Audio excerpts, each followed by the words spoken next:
everybody. I'm going to show you guys how to diagnose and fix your John Deere LT 135, 130, or anything in the 130 to 140 range. I want to show you guys what our main issue is and how to fix it, just to see if this video matters to you guys. So, nothing.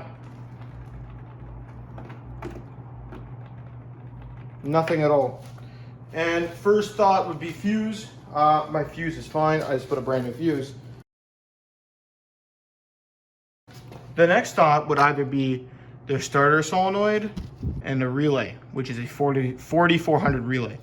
I'm gonna pull this relay out. As you can tell, there's a bit of corrosion on there. I did clean this off prior to filming, but there's a lot more corrosion on here. You would think, you know, it's still fine. The connection is still decent. Like, there's no issue there. What could be the issue? This might look fine, but this is the issue in my case. So we're gonna unplug it, just like that. And we're gonna go change this with a brand new 4400 relay. Let me get one. Here is a brand new 4400 relay that I just got off Amazon. These come in like packs of 5. Not that bad. Let's plug her in. And I think I heard a click.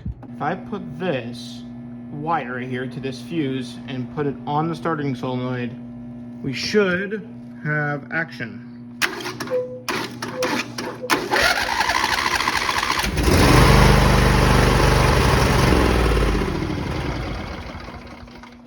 Well, there you go. Thank you guys for watching.